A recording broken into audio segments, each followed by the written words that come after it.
My number is 005634. I was a very aggressive prosecutor. My number is 008106. I was probably the prime sponsor of more mandatory minimum sentences than you can think of. My number is 005961. I got carried away in regard to that issue. I've served 30 years. I've served 33 years. 42 years. I cry every day to want to go home. I didn't kill anybody. I was there. I just happened to be there. Nothing really ever changes. You're just waiting to die. You're dying out loud.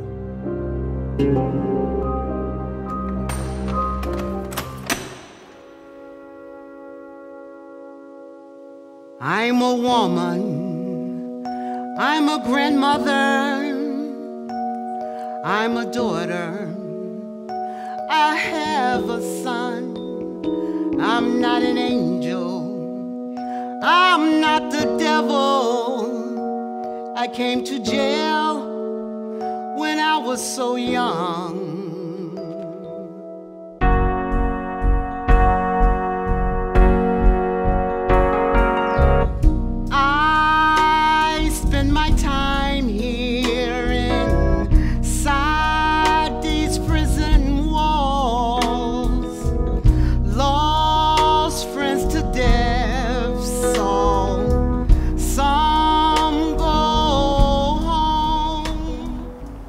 You were involved in a felony of any kind and someone winds up dead, even if you didn't kill them, didn't want them killed, didn't intend for them to be killed, or had no way of knowing they'd be killed, you were guilty of murder.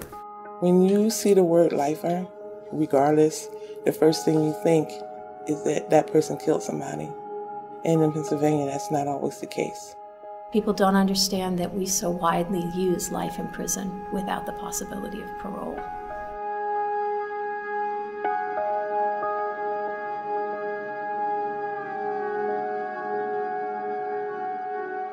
I'm in here for murder. I have a life sentence without parole. In 1974, my husband, who had been married before and had 4 young boys, actually killed his wife, his ex-wife, in the midst of a custody dispute. I was outside in the car with our baby son. We reached her house after dark. I remained outside in our car with our baby son, and Frank entered Martha's house through the back door. As the co-defendant in her case, I possess a unique perspective which no one else could hope to approximate. He entered the house alone and struck the victim twice in the head with a flashlight in an effort to render her unconscious. He placed a rope around the victim's neck in order to drag the body to the car. After some time had passed, I heard Frank open and close the trunk of our car, and then came around to the passenger side where I was sitting and told me to get out of the car and come into the house to help him get the 4 boys up and out to the car. He said that Martha was dead, that he had killed her, and that he had placed her body into the trunk of the car. I didn't know what happened until after it was over, but I was considered a co-conspirator because I didn't turn him in, or I helped him in the aftermath. They got the boys in the car and the body and drove out to some farmhouse, and they buried her.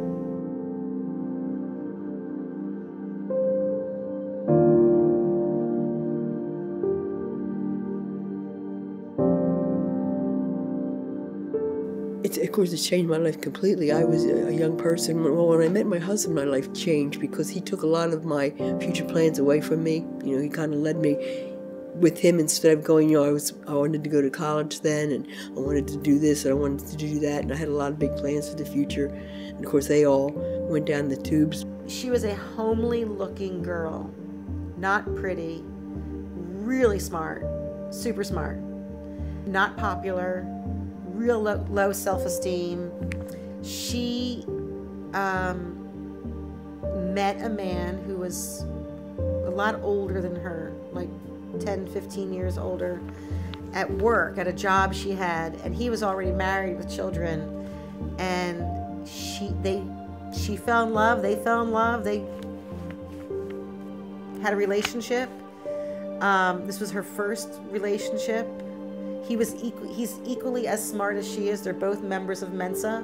I joined Mensa when I was about 18. It's an international organization for people who have tested in the top 2% of the IQ of the planet, I guess, whoever took the test, I guess. My IQ at the time I took the test was 149. When you make bad decisions that result in a catastrophe, as any homicide would be, you don't make decisions based on your intellect. It wasn't an intellectual situation, it was an emotional situation. And I just didn't know how to handle it properly anyway. I think about it all the time. There isn't a moment, any day that goes by that something doesn't remind me of something in connection with what happened.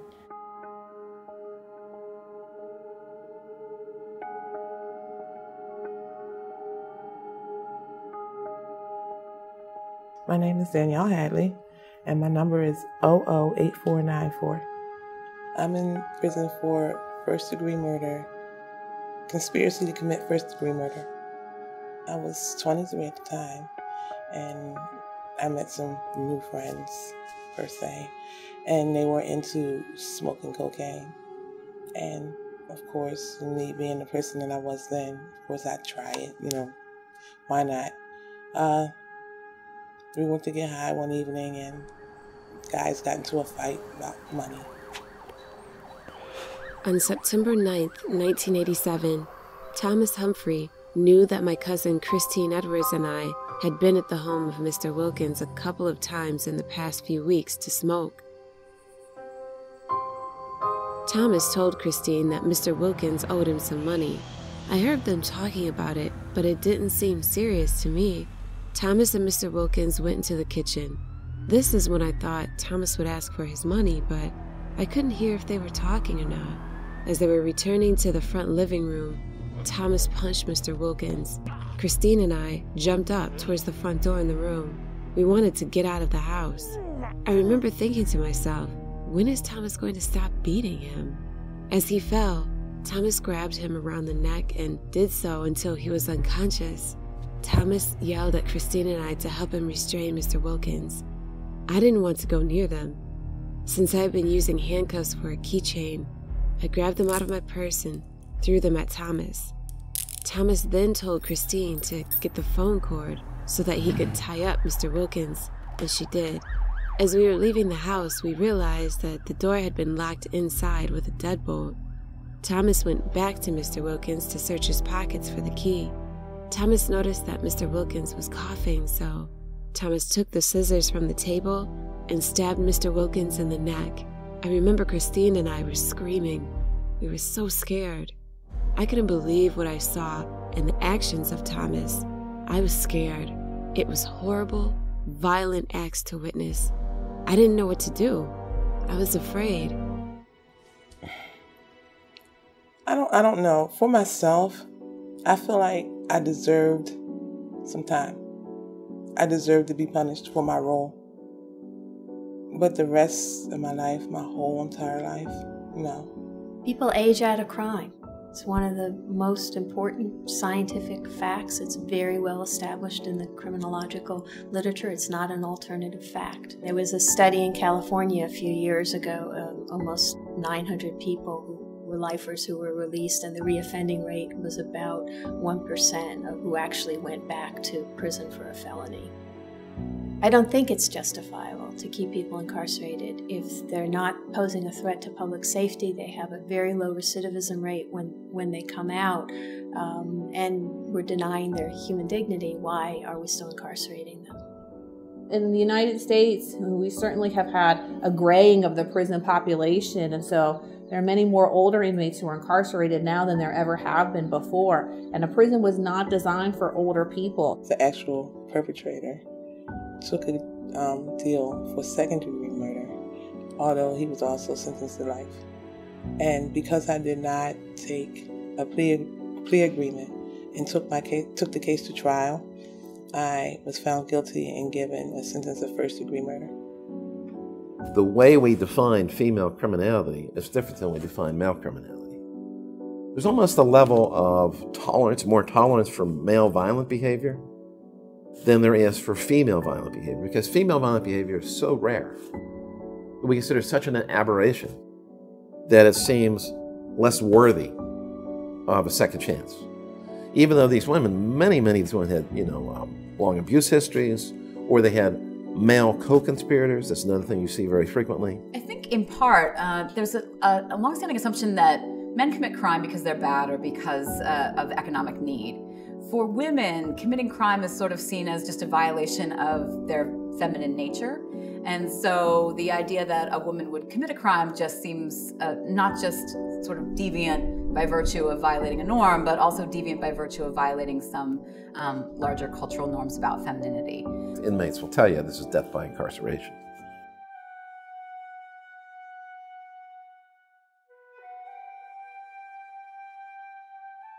My name is Joanne Butler. My number is 005961. I'm here for first-degree murder. Well, I was drinking that night.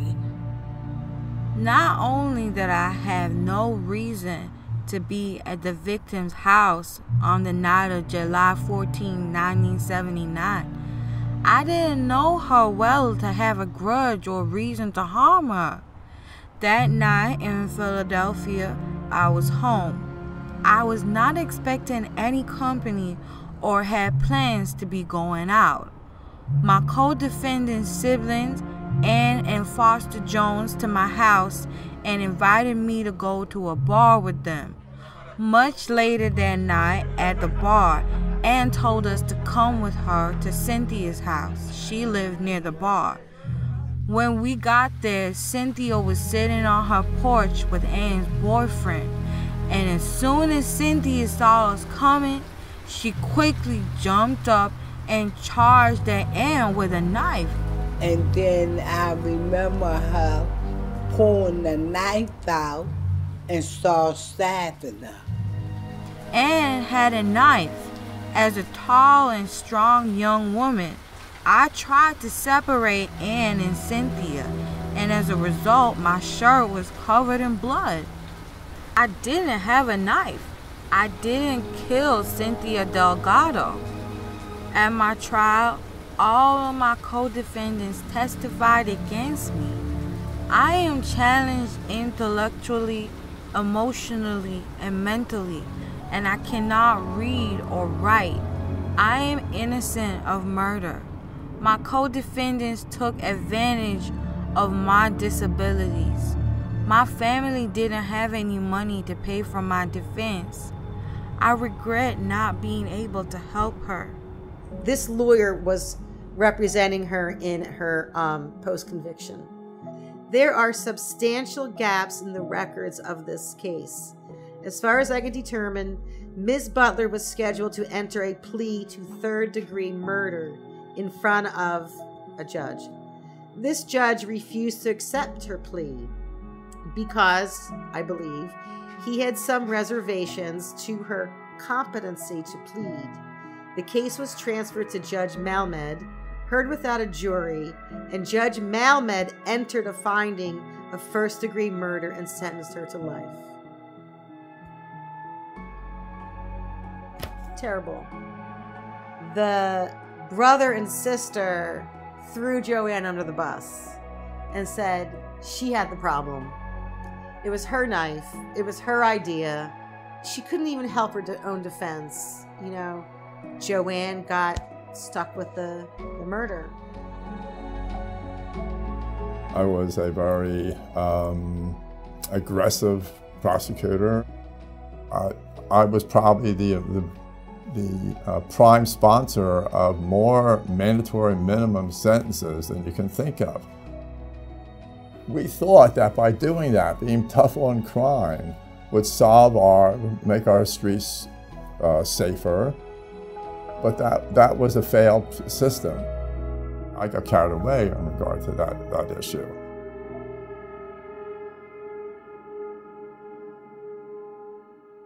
Well, commutation means that you essentially make your case to the Pardons Board, the Board of Pardons, which consists of 5 members. And if they vote a majority to give you a hearing, then you actually have a face-to-face with them. If you don't get that majority, your application is rejected out of hand. It takes about 4 years for an application to process. You need a lot of letter support, and take some time about your own case and your narrative. And they're going to look at that very closely to look at how much responsibility you've taken, whether you're remorseful or not. And so they vote on this. And if they decide to have you a hearing, and then in turn they vote after they hear you, it has to be 5-0. It can't be 4-1, can't be 3-2. And then it goes to the governor. If the governor signs it, you're essentially on parole the rest of your life and you can leave prison. I don't believe that in my term on the Board of Pardons that we've commuted any women life sentences. And it's years of doing things the wrong way.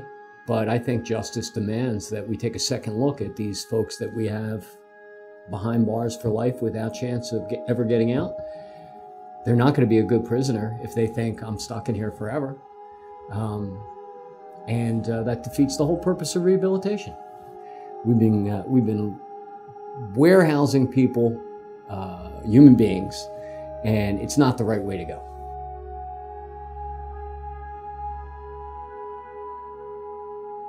I do believe we have to look at what are we doing, and more so than that, we have to look at what is it that we're trying to accomplish. Do we want to keep the public safe? And I know that violent crime has actually decreased, but our incarceration rates have increased. So what's our goal? And I believe our goal, and it's a way that we approach the system, is to make sure that the public is kept safe.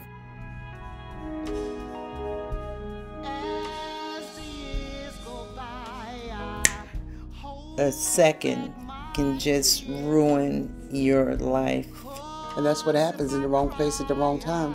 You do the rest of your life in prison. To sing the song, it meant so much, and to hopefully show people through that we were actually just women. Gotta get through